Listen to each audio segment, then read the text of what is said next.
Assalamualaikum warahmatullahi wabarakatuh. Selamat pagi anak-anakku sekalian. Kali ini kita akan belajar IPS terpadu, memahami letak Indonesia pada peta.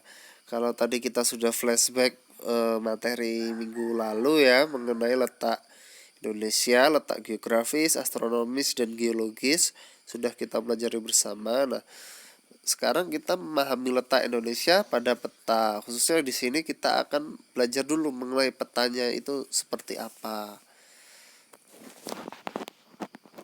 Nah, tujuan pembelajaran pada video ini, pada kali ini, telah melaksanakan pembelajaran ini, peserta didik diharapkan mampu membaca peta, mampu mengetahui letak Indonesia pada peta, mengidentifikasi komponen-komponen peta, membuat peta berdasarkan komponen-komponennya.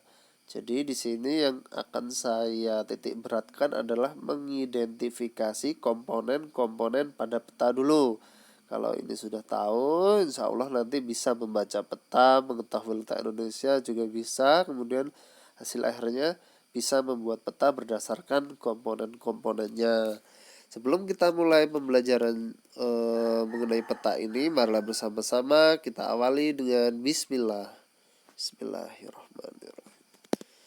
Dengan Bismillah, mudah-mudahan pelajaran kita menjadi lebih mudah. Apa yang kita pelajari bisa bermanfaat bagi kita ke depannya. Kita mulai dari pengertian peta terlebih dahulu. Peta adalah gambaran permukaan bumi di atas bidang datar dengan menggunakan skala tertentu. Jadi kata kuncinya peta itu gambaran permukaan bumi di atas bidang datar ya. Di atas bidang datar berarti di kertas bisa atau di papan juga bisa. Yang penting dia datar dengan menggunakan skala tertentu. Komponen-komponen peta. Ada 9 komponen peta. Yang pertama judul peta, skala peta, simbol, legenda atau keterangan, mata angin, insert, sumber atau tahun pembuatan, sumber dan tahun pembuatan peta ya, garis peta, garis lintang, dan garis bujur atau koordinat. Ini di sini ada gambarnya ya. Mana sih yang bagian judulnya mana, arah mata angin mana, legenda mana, ada di sini.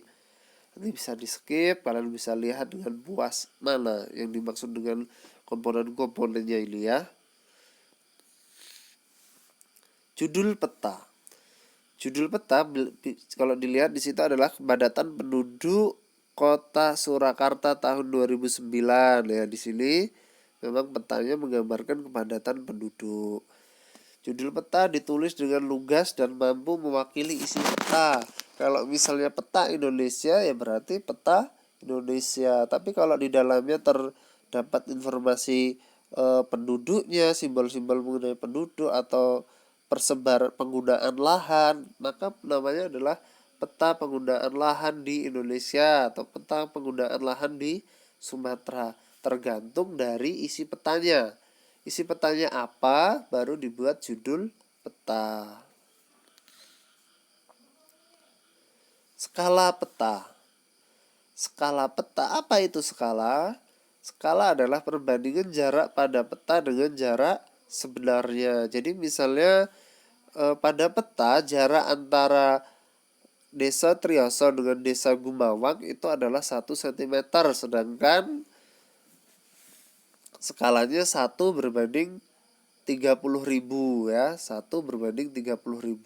Jadi pada peta 1 cm, sedangkan kenyataannya dari Trioso ke Gumawang adalah 30.000 cm. Contoh ya. Kemudian macam-macam skala. Yang pertama adalah skala angka, 1 berbanding 1 juta. Ditulis menggunakan angka seperti itu. Kemudian ada juga skala garis atau skala batang ya, ini ya. Ini ditulis menggunakan atau bar, skala bar juga bisa kalau di HP yang baterainya itu berupa batangan gitu, itu namanya adalah baterai bar. Kemudian ini ada berapa kotak? 1, 2, 3, 4, putih hitam. Setiap 1 cm di sini ya, yang atas kan sentimeter tuh, yang bawah kilometer 1 cm, yang bawahnya dalam kilometernya adalah 5 kilo. Berarti setiap 1 cm di peta mewakili 5 kilometer di lapangan. Jadi kalau Desa Trioso sama Gumawang itu di peta adalah 1 cm dengan skala seperti ini, maka kalau kalian naik motor itu jauhnya 5 kilometer mau ke dari Trioso mau ke Gumawang. Ini terus dia 1, 2, 3, 4 terus dikalikan saja. 1 kali 5 ya, 5 kali 1 ya, 5 kan. Ketika 2 cm ya tinggal 5-nya dikalikan 2. Ketika 3 cm 5-nya tadi dikalikan 3, 15. Ketika 4 cm di peta berarti 5 dikali 4 sama dengan 20 km di lapangan atau sebenarnya. Kemudian skala verbal 1/1 juta. Ini contohnya ya, 1/1 juta. Skala yang menggunakan langsung kata-kata, menggunakan kalimat. Peta ini menggunakan skala 1/1 juta.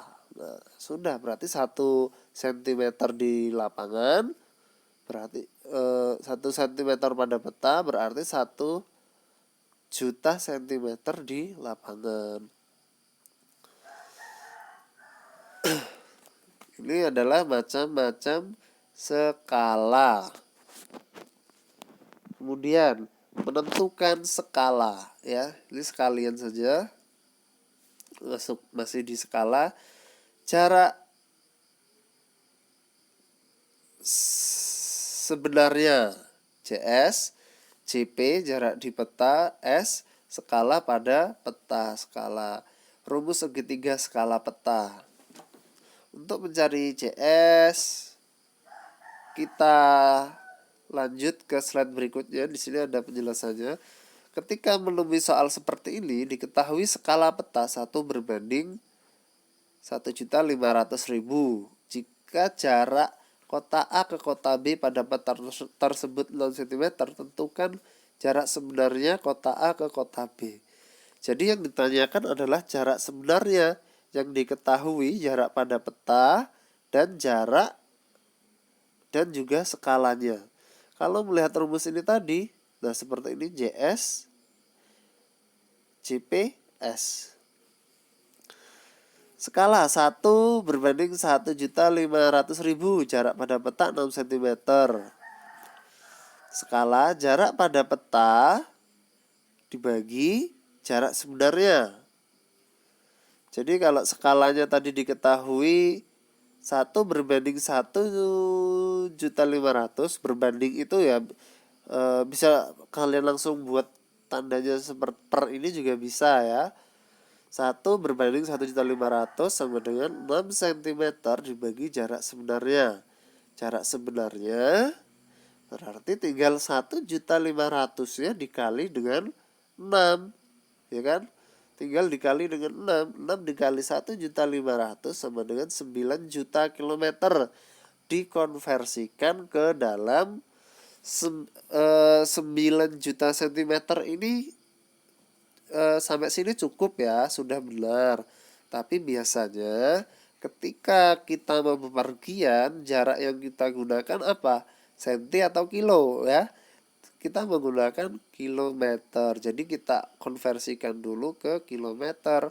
Buat tangga matematikanya ya, tangga hitungnya. Dari sentimeter ke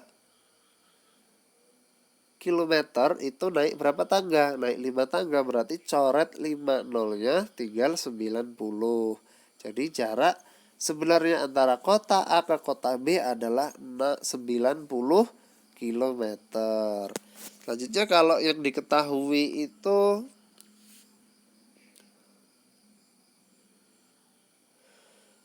jarak pada peta dan jarak sebenarnya. Ini lebih mudah ini ya. Skala sama dengan jarak pada peta dibagi jarak sebenarnya. Jarak pada peta dibagi jarak sebenarnya. Jarak pada peta tadi 5 cm kita masukkan. Kemudian jarak kedua kota, jarak sebenarnya itu adalah 150 km. Yang atas menggunakan senti, yang bawah menggunakan kilometer. Jadi gimana nih? Kita ubah dulu semuanya menjadi sentimeter. 5 cm berbanding 15 juta ya. Jadi dari kilometer ke sentimeter turun berapa tangga? Turun 5 tangga. Jadi ditambahkan nolnya 5. 150 ditambah nolnya 5 menjadi 15 juta. Satuannya sama menjadi sentimeter. Jadi 5 berbanding 15 juta. Nah, ini kalau kalian masih ingat di pecahan, ini adalah bentuk yang belum sederhana. Kita sederhanakan menjadi yang atas itu kita jadikan 1 ya. 5 dibagi 5 sama dengan 1. Kemudian 15 juta dibagi 5 sama dengan 3 juta.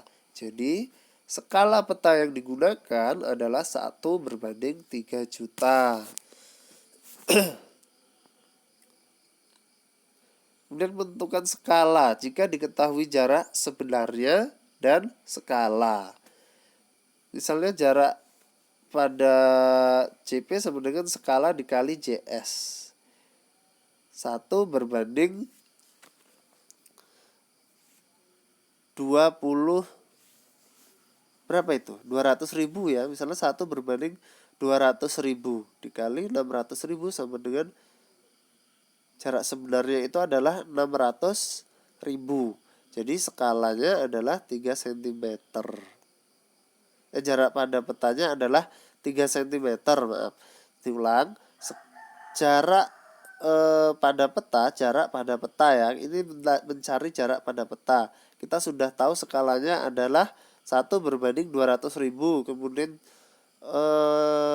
jarak sebenarnya adalah 600.000. Ya, ini petanya peta besar ini. Skalanya 1 berbanding 200.000. Kemudian jarak sebenarnya itu adalah 600.000 cm.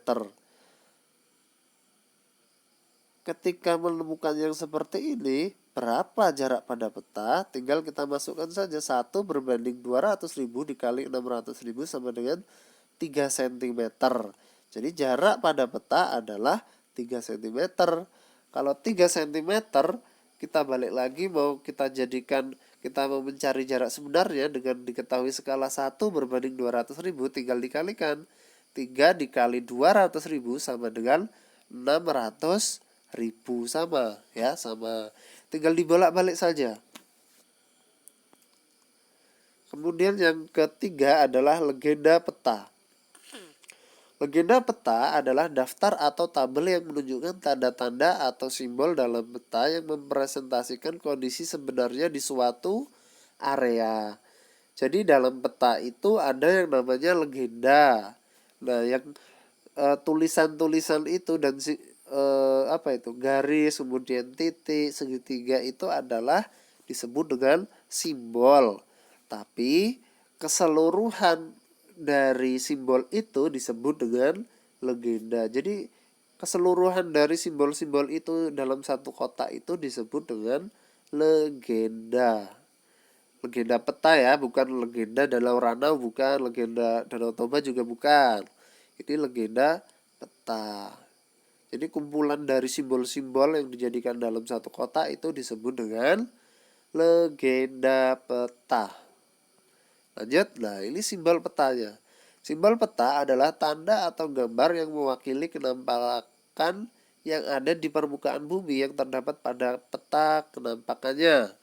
Dalam penggambarannya, simbol ditempatkan sesuai pada lokasi kenampakan pada peta utama dan penjelasan atau keterangan ditempatkan pada legenda.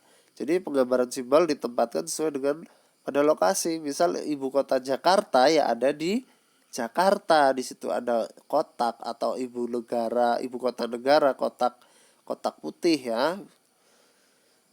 Macam-macam simbol peta. Secara umum simbol peta dibedakan menjadi 3, yaitu simbol titik, simbol garis, dan simbol area. Tapi ada penambahan juga untuk materi di SMP ini ada simbol warna. Warna biru untuk laut, warna hijau untuk hutan, warna merah untuk daerah padat huni ya, padat mukim. Nah, ini contoh simbol titik. Tadi kan ada simbol titik garis area. Ini simbolnya. Ini simbol, belum legenda ya. Legenda kalau tadi kan penuh, ada bermacam-macam, tapi ini macam-macam simbol. Macam-macam simbol titik. Meskipun di sini bentuknya kotak, segitiga atau badak atau pesawat bulat, ini tetap disebut dengan simbol titik. Kenapa kok disebut dengan simbol titik? Karena simbol titik ini sama-sama meskipun bentuknya segitiga, bulat, kotak, atau pohon, atau badak kayak gitu, pesawat, tetap disebut simbol titik karena sama-sama menunjukkan lokasi suatu wilayah, menunjukkan lokasi suatu daerah ya. Misal gunung, menunjukkan lokasi gunung, menunjukkan lokasi ibu kota negara, menunjukkan lokasi bandara, menunjukkan lokasi habitat badak ya. Di sini ya contohnya ya. Jadi menunjukkan lokasi suatu daerah di suatu tempat. Itu dinamakan dengan simbol titik. Kemudian ada simbol garis. Simbol garis ini berfungsi untuk apa? Untuk jalan raya, untuk batas negara, batas kabupaten, batas provinsi. Ini batas. Kemudian untuk jalan tadi kemudian sungai ya. Ini menggunakan simbol garis yang polanya itu memanjang dia ya. Memanjang, tidak memiliki area. Kemudian ada simbol area. Simbol area ini untuk apa? Untuk danau, kemudian untuk rawa, sawah, ya. Jadi kalau di Sumatera itu kalian lihat di tengah-tengahnya berwarna biru di Sumatera Danau Toba. Ya, kalian cari di situ ada warna biru. Kemudian ada sawah, misalnya persawahan kalau peta kabupaten itu biasanya ada. Ya itu ya. Kemudian kalau warna ya kalian tahu, yang hijau untuk hutan, biru untuk laut, biru gelap untuk laut dalam. Kemudian selanjutnya adalah komponen peta lainnya adalah mata angin. Mata angin ini apa maksudnya mata angin? Mata angin itu arah, orientasi, utara, selatan, barat, timur. Nah, kalian boleh menggunakan north, kemudian west, kemudian apa lagi? South ya. Tetapi telah disepakati oleh ahli kartografi Indonesia, ahli pemetaan Indonesia, orang Indonesia boleh disepakati harus menggunakan yang apa? Yang utara, selatan, timur, barat. Nggak usah menggunakan istilah Inggrisnya ya. Kenapa? Karena biasanya kan orientasi itu hanya dibuat satu arah saja. Misalnya yang ke atas yang dibuat adalah utaranya saja. Dengan mengetahui utaranya saja kita sudah tahu yang sebelah kanan itu timur, yang sebelah barat itu yang sebelah kanan timur, sebelah kiri barat, sebelah bawah selatan. Kalau semuanya disimbolkan dengan U ya, U kita tahu utara. Kalau N ya, kalau N itu kan bahasa Inggrisnya kan north. Kalau cuma satu ya garisnya ya, jarumnya ini kan ada 4 jarum nih. Kalau cuma satu kan north. Nah, tapi kalau nanti orang Jawa yang baca bahaya. Kenapa kok bahaya? Ditulis N semua nanti sama dia 4 arahnya. Apa N-nya? Ngulon, ngetan, ngalor sama ngidul. Awalannya sama-sama N. Jadi kita sepakati menggunakan bahasa Indonesia, yaitu U kalau mau dibuat satu saja. Utara, selatan, timur, barat. Kemudian insert peta. Ya, ini unsur peta berikutnya, insert peta. Insert peta merupakan sebuah peta tambahan yang mempunyai ukuran kecil dan memberikan kejelasan yang terdapat di dalam peta. Ini misalnya adalah peta Pulau Papua ya, Pulau Irian Jaya. Nah, bisa kita lihat di sini ada peta kecil di atasnya yang berwarna putih itu ya. Jadi peta insert itu petanya ukurannya lebih kecil tapi cakupannya itu lebih luas. Dia itu bisa disebut dengan sumber peta juga. Sumber kita membuat petanya juga itu bisa disebut seperti itu juga bisa. Misalnya ketika kita membuat Papua, insertnya itu adalah wilayah yang lebih besar dari Papua. Apa? Indonesia. Kalau kita mau buat misalnya peta Sumatera Selatan, yang insert yang kita ambil itu apa? Indonesia atau Pulau Sumatera yang lebih tepat. Yang lebih tepat adalah Pulau Sumatera karena langsung di atasnya ya. Jadi sebagian Pulau Sumatera mau kita buat di Sumatera Selatan. Insert yang kita gunakan berarti adalah Pulau Sumatera. Peta putih yang ada di pojokan atas itu ya. Atau kita mau buat Provinsi DKI Jakarta, peta Provinsi DKI Jakarta. Insert yang kita buat apa? Berarti Pulau Jawa ya, Pulau Jawa insertnya. Kemudian dikasih kotak merah seperti itu yang bagian daerah DKI Jakarta. Jadi itu ya, insert peta ya, merupakan sebuah peta tambahan yang mempunyai ukuran lebih kecil dan memberikan kejelasan yang terdapat di dalam peta utama. Kejelasan lokasi mungkin ya. Kemudian ada garis lintang dan garis bujur. Kan kita sudah belajar nih sebelumnya garis lintang dan garis bujur ya di materi letak Indonesia ya. Nah, ini garis lintang dan garis bujur. Kalau yang garisnya itu tidur itu adalah garis lintang. Yang garisnya berdiri itu adalah garis bujur. Jadi garis kotak-kotak itu pertemuan antara dua garis itu adalah koordinat namanya.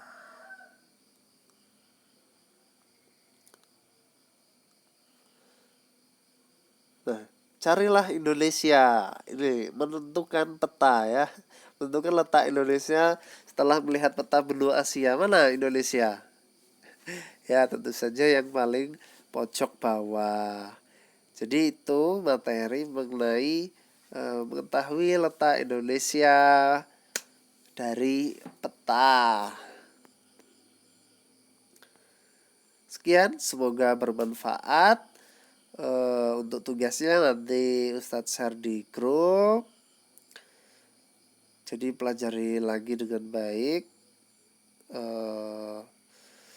Itulah materi untuk bagian peta. Untuk materi selanjutnya kita akan mempelajari mengenai sumber daya alam Indonesia ya.